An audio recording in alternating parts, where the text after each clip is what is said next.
Stretch and Release. I'm Coach Wade, and today we are answering some questions about myofascial release and foam rolling. So today, as we're getting started, we're going to start with just a normal hamstring stretch. When we're going to go through one of these first questions.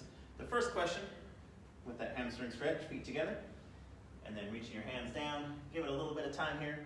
That first question is, should you be foam rolling before or after your exercise? And both is a great answer. So before has a lot of different benefits for it, and after has a lot of different benefits for it. Right now, as you're stretching your hamstrings, try and pay attention to where your fingers are coming. For some of you, they may be on the ground. Try and pay attention to how much of your fingers are on the ground and how much of your fingers are off the ground, or maybe how far to your shoelaces you can touch.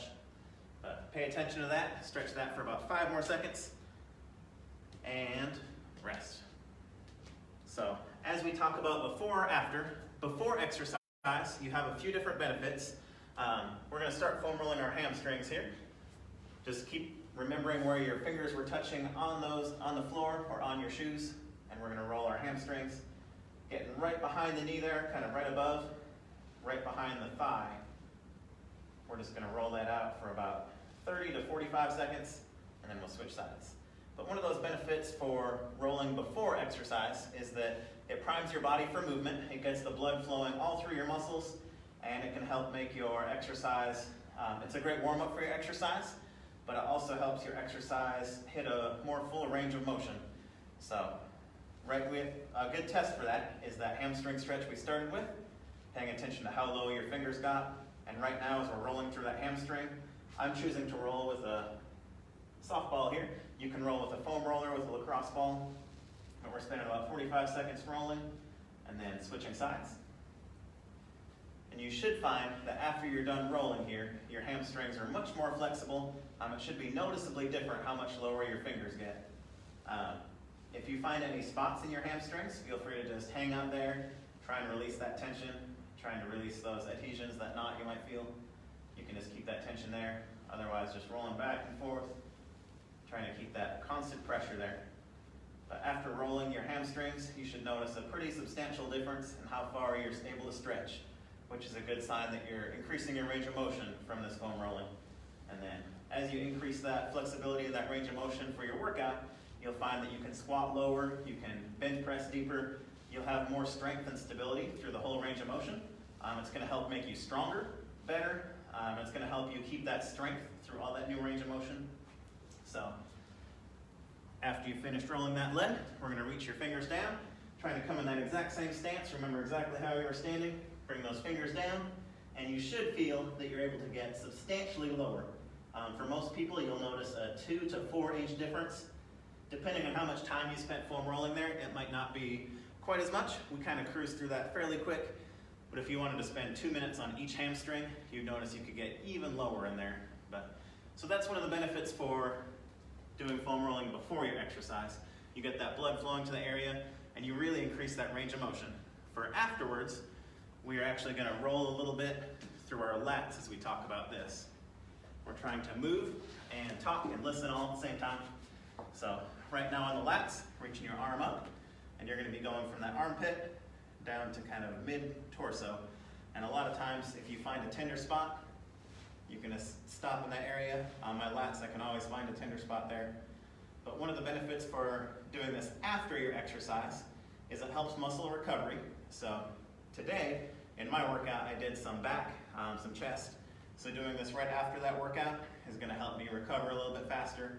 I might not be quite as sore, but it's going to help the blood flow to my muscles. It's going to help them recover so that I can push myself harder a couple of days from now, and I'll have a little bit better recovery time. If you are sore in an area, it is okay to foam roll that as long as you feel like you're not having to make a whole lot of big adjustments.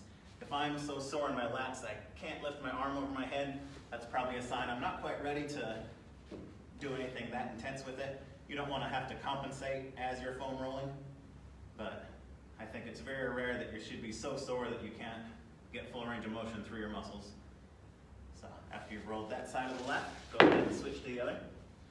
And then after, you'll also notice the biggest change in flexibility.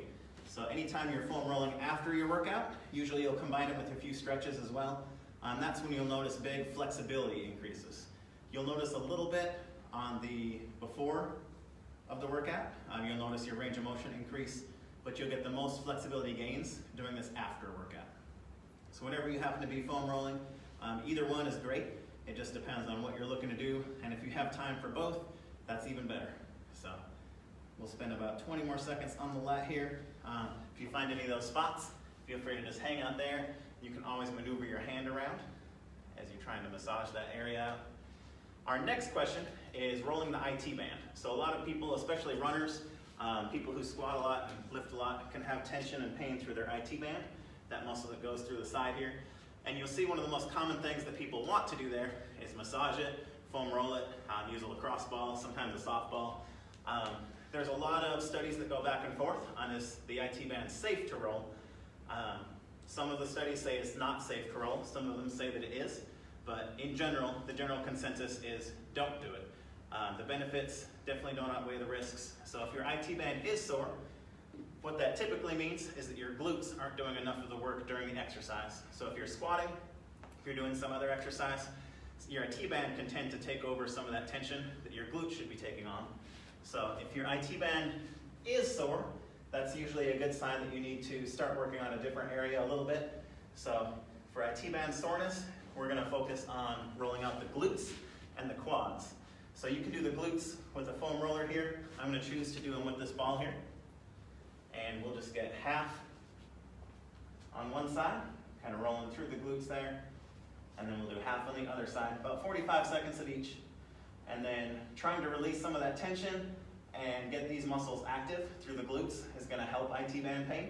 So it's not immediate relief like you may feel if you're rolling it, but it is long-term going to be a lot better for you than rolling that IT band would be. So, and as you're rolling that glutes, if you want to cross that leg over on the side that you're rolling, it folds some of your glutes over. You can get in there a little bit deeper. That's definitely up to you. Right now we're kind of going a little bit quicker through some of these, so you don't have to cross that leg over. But if you have time, you want to click pause real quick. Crossing that leg over will help you get in there a little bit deeper, and that's a spot that a lot of people have some tension and some issues. But once you finish one side, we'll switch to the other. And then we'll get the quads after this as well. So, but IT band, in general, is something that we don't do in stretch and release classes here. It's something that we don't do often, or I guess we don't do ever, but there is some research that says it's not dangerous, but there also is some that says that it is not a good idea, and that the risk for injury doesn't overweighs the benefits that you could get from rolling the IT band. So, and any time that the risk versus reward isn't in the right spot, it's something we want to try and avoid if possible. Then you can always cross that over if you want to. And the softball I'm using here, one of the hardest things you can use, that foam roller is going to be a little bit more gentle, and then a lacrosse ball would be even a little bit more gentle than that. Once you finish the glutes, we'll move on to the quads. So you'll notice both of these muscles are right next to the area that we're trying to hit. So if the IT band is right here, we're hitting glutes and quads, which happen to be the muscles right next to that IT band. So we'll hit both quads at the same time here, kind of coming down into a plank. I'm keeping my feet on the ground as I'm focusing just on the quads right now. Stomach should be fairly tight, and you're coming from the knees up to, right now I'm just doing mid-thigh. Typically when we're doing quads, we'll have you go all the way up into the hip flexors as well, but we're doing a little bit of hip flexors later too. If you happen to find a spot that's a little bit tender, you can maneuver your legs back and forth. That'll help you dig in a little bit there. You can lift those legs up and down, or you can just do one leg at a time, and that'll help get a little bit deeper in there too. But relieving some of that tension and getting these muscles active, and possibly doing a few activation exercises, such as glute bridges for the glutes, would be good to help relieve some of that tension through the IT band. And there can be a lot of reasons that the IT band's tight, but one common thing that I see is that your IT band tries to take over for the glutes in a lot of exercises. Instead of using your stronger glute muscle, your body's trying to use your IT band a little bit too much. After you finish the quads there, let them relax for just a minute. And we'll move on to our last question. Should you roll the spine? So that's kind of a mixed answer. Rolling the spine, there's nothing wrong with it. When you're thinking of rolling your lower back, is what most people think of as rolling their spine. You're not rolling the spine, you're not rolling the bones, you're trying to roll the muscles around it. Typically when you're rolling your back, you'll see a lot of people doing upper back. There's a lot more muscles in your upper back, you can get a lot more benefits, and you can release some of that tension through your neck, through your traps, through your lats by rolling through the upper back. You don't see people rolling the lower back as much. When you are doing that, most people are doing that in an effort to try and relieve some of that tension through their lower back. It's safe to do that. It's something that's a little bit more risky if you're doing it wrong or you are tensing your muscles as you roll. You can actually sometimes cause more damage than good. Anytime you're foam rolling, you should be trying to purposefully relax your muscles. You want to relax and help dig into your muscles quite a bit.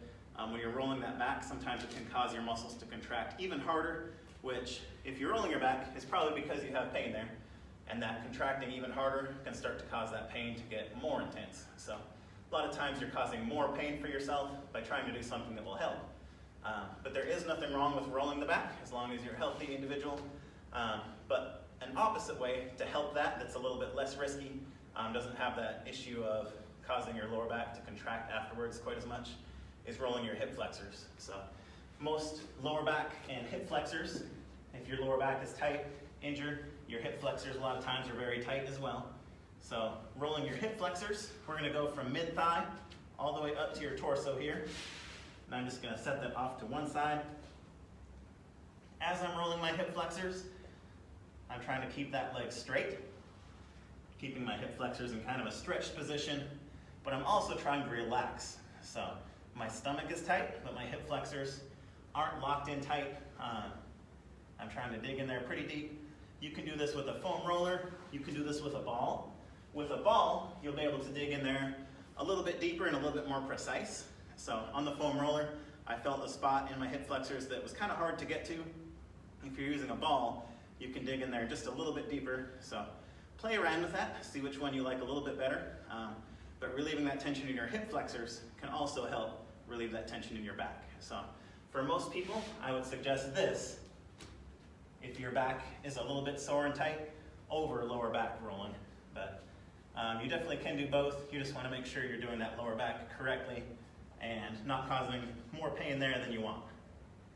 After you finish one side, we'll switch to the other. And again, you can choose that ball or that foam roller. And as I'm rolling my hip flexors, I like to have one leg kind of sprawled out. That leg is maneuvering me back and forth. That's my point of contact with the ground, as well as my arms. And then I have that hip flexor in contact with the foam roller there. And then there is a little bit different technique depending on whether you're doing this before or after your workout. As you're rolling your hip flexors, I'll have you practice this. Before your workout, you'll be maneuvering a little bit quicker. A lot of times you'll make bigger passes. They'll be a little bit faster. You won't be going quite as slow and as controlled. That's going to help promote that blood flow to your body. After a workout, you want to go very slow, precise, controlled. You're trying to really dig into that muscle. And you're not thinking as much about getting the blood flowing around as you are as loosening that muscle, trying to gain flexibility there. But spend about 5 more seconds there on that hip flexor. And that's it for today. So if you have any other questions, feel free to reach out to a staff member. You can add some questions in the comments. We'll definitely get back to you. But glad to have you guys. Hopefully you had some fun and feeling good.